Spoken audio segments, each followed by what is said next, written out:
di antara 600 hingga 700 orang Yahudi Bani Quraidah. Dibawa balik Sa'ad bin Mu'adz ini ke masjid. Sampai di sana, letak di hospital, tiba-tiba malaikat beritahu, ya Rasulullah, ihtazza al-arsh, bergerak tiang aras Allah.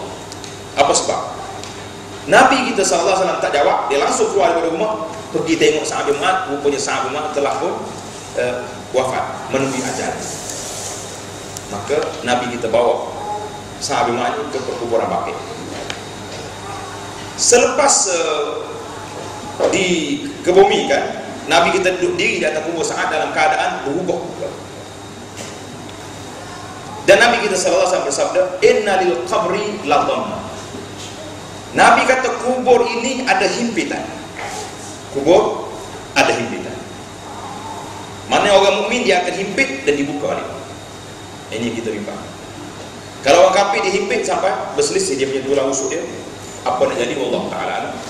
Jadi Nabi kata innal qabri la dhamma, kubur itu sendiri ada himpitan. Bila dihimpit orang Islam dibuka balik, Nabi kata lau naja ahadun la naja Sa'dun. Kalaulah ada seorang yang lepas azab kubur, himpitan kubur ini, orang Sa'ad bin Mu'adz inilah orang yang layak menerima apa ni pelepasan. Tapi Sa'ad pun kena. Pasal itulah Nabi kita dalam keadaan sedih menceritakan kepada kita bahawa himpitan kubur itu berlaku. Itu orang mukmin. Kalau orang yang tidak beriman waliyazubillah ataupun orang yang banyak berhak kepada Allah Taala, cukup menakutkan kita. Ya, Nabi kita minta berlindung daripada azab kubur. Dua. Wa min fitnatil mahya wal mamat, Nabi kita minta berlindung daripada fitnah hidup dan fitnah. Jadi kalau kita baca dah doa ni, alhamdulillah. Kalau tuan-tuan tak baca lagi, biar ada hasil. Pertemuan kita pada malam ni paling tidak pun kalau boleh sebelum kita balik ni biar semuanya ingat. Boleh. Kalau tak ingat juga, security kat keluar tak buka pintu. Jadi nak. Yang ketiga, fitnatil mahya, kita minta berlindung daripada fitnah kehidupan dan fitnah kematian. Fitnah kehidupan atas dunia ni banyak sangat fitnah. Orang tuduh kita pun fitnah. Anak-anak kita sendiri yang tak dengar kata fitnah. Isteri yang tak nak tutup aurat fitnah. Suami yang tak nak semayang fitnah. Semuanya fitnah kepada kehidupan kita. Tapi yang dibimbangi, yang lebih teruk pada itu fitnatil mamat, iaitulah fitnah kematian. Berapa ramai kalau kita dengar dalam sejarah-sejarah telah menyebut tentang ramai di kalangan umat manusia ini, bila kita diajar pada mereka kata la ilaha illallah di saat akhir dia nak mati, tak boleh kata. Bahkan dia akan kata pula apa yang dia biasa kata. Ini kita takut. Kalau orang duduk mai haji ke, la ilaha illallah, makan dulu, biar haji dulu sekali. Dia sebut benda-benda yang biasa dia. Ini cukup dahsyat. Jadi fitnah kematian itu manusia di antaranya tak boleh nak mengucap la ilaha illallah. Ataupun ada yang mengatakan apabila fitnah kematian itu bila masuk dalam kubur datangnya Munkar dan Nakir, dalam soalan-soalan yang ditanya itu cukup menakutkan. Jadi bila timbul isu ini, bila baca ayat Quran saufa yuhasab hisaban yasir, orang mukmin ini akan dikira dengan kiraan yang sedikit. Satu hari bila Nabi kita bersabda man husiba uzib, sesiapa yang dihisap kira-kira orang ini telah dikira diazab oleh Allah SWT. Jadi Aisyah tanya, ya Rasulullah, bagaimana dengan ayat Quran tadi? Orang mukmin ini fasaufa yuhasabu hisaban yasir, orang mukmin akan dihisap dengan kira-kira yang sedikit. Tiba-tiba Nabi kata apabila dihisap azab. Maka jawab Nabi SAW, hisap orang mukmin itu sekadar tanya je. Macam kita kalau kita bawa barang nak lalu depan custom tu senyum nak cakap kita ya, mari mana rasa tak rasa orang tua nak buka dia. Padahal tak ada apa-apa. Nah, sama juga bila kita lalu kat depan polis, ada polis traffic check tengah jalan gini kami ada dah dompet ni, lesen ada tak, pada selama ni tak pernah tanya pun. Jadi itu dia kata bila orang ditanya tu dia kira macam sudah kira asal, mana menakutkan pertanyaan malaikat itu sendiri. Jadi bila masuk dalam kubur, ini fitnah kubur ini sama ada boleh jawab atau boleh jawab dalam soalan-soalan yang telah bocor. Soalan bocor dah, kata bocor. Kan selalu kita hafalkan man rabbuka wa man nabiyyuka wa ma dinuka. Sudah jawab, tapi boleh jawab. Nah, itu belum tentu boleh jawab kecuali orang benar-benar beriman kepada Allah Subhanahu wa taala. Kalau setakat dia kata dia boleh jawab, tapi mungkin dia tak boleh jawab. Jadi itu menunjukkan bahawa taufik kepada Allah Subhanahu wa taala yang paling besar. Kemudian di antara perkara yang kita boleh menguatkan iman seorang manusia itu, dia itulah dengan qiraatul Quran, banyak baca Quran. Hari ini kalau kita nak baca Quran, seorang kita boleh baca sampai 5-6 satu hari dah. Lebih-lebih lagi seorang tak payah beli. Ada pula alat yang baru ni pula. Allah, macam-macam cerita. Letak dalam dulu kecil-kecil dalam poket tak sedap pasal bahasa ni ada yang besar pula alat. Tu baca waktu pagi petang. Kena letak juga dalam tu Quran. Sebelum buka yang lain tu, buka Quran tu paling kurang pun kita baca lagi 2-3 muka surat satu hari. Kalau boleh 1 juzuk satu hari cantik. Tapi heran semua. Kita rasa heran. Sebab apa benda lain kita boleh baca sampai bab Quran ni tak boleh baca. Tu hak kena baca, hak tak kena cerita lain. Hak tak kena, kita kena baca. Saya dimaklumkan tadi bahawa di sini adanya kerajaan telah buka kelas pengajian Al-Quran bahasa Arab. Kelas apa tadi? Kelas mengaji sini. Apa nama tempat? Dua orang sini tahu? Ana. Al-Fatih, Al-Fana Center, tempat ngaji Quran, free, di jam air lagi kalau pergi dah. Itu hebatnya, tuan-tuan di sini cukup besar nikmat yang kita ada. Jadi Al-Quran ini ada 2-3 benda. Jadi baca Quran ini kita kena baca dengan 3 cara baca. Baca yang pertama seperti yang kita baca dengan lidah kita ni. Bismillahirrahmanirrahim, alhamdulillahirabbil alamin sampai ke akhir itu dipanggil bacaan dengan lidah. Nabi kata bacaan ini setiap kali kita baca dapat satu huruf 10 kali ganda. Satu huruf 10 kali ganda. Betul tak? Aku tak kata alif lam mim satu huruf, alif pun satu huruf, lam satu huruf, mim satu huruf. Nah, itu menunjukkan bahawa ketinggian yang besar. Tapi kita jangan memandangi setakat tu je. Nah, yang kita bimbangnya kita baca Quran ni berhenti setakat tu, dan yang lagi bimbangnya lebih teruk bimbangnya aku langsung tak baca. Nah, tunggu bulan puasa. Ustaz, kita ada majlis tadarus. Kita hari ini di peringkat negeri di Kelantan saya khususnya, pihak Jabatan Dakwah telah menganjurkan majlis membina generasi Al-Quran. Kita minta supaya semua orang di masjid, di surau, lepas sembahyang mesti baca Quran walaupun 2 muka surat. Kita cuba buat. Jadi di sini oleh kerana kita jauh, kita buat sendiri di rumah kita dengan keluarga kita, dengan kita sendiri, dengan anak-anak, coba buat. Lepas salat coba baca 1 muka surat, 2 muka surat. Jadi dia bagi alasan banyak. Tak ada wudu. Hari ini tak payah wudu kan. Quran yang ada dalam telefon tuan-tuan tu tak perlu wudu. Sebab kita bawa telefon bukan bawa Quran. Jadi ada orang tanya, dia kata, Ustaz boleh tak masuk telefon dalam tanda? Kan telefon ada Quran. Saya kata nak tahu boleh tak boleh, pecahkan telefon tengok. Kalau ada Quran dalam tu tak boleh masuk. Sebab dia tak ada madah, dia tak ada bahan.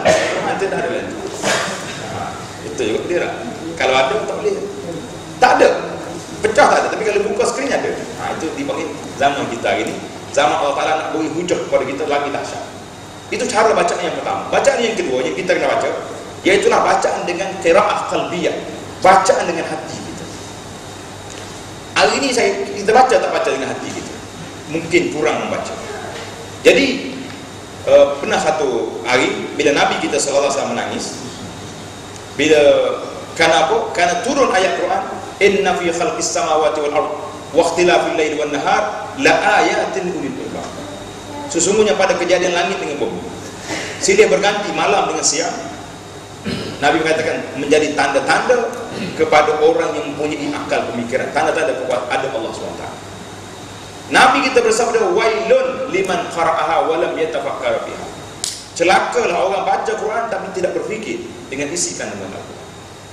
Hari ini tuan-tuan, dengan di zaman sains dan teknologi ini, coba kita beli buku-buku untuk anak kita dan kita sendiri. Terutama kita duduk di rumah ni dengan ada masa yang cukup panjang kat sini, lebih berbeza dengan di Indonesia.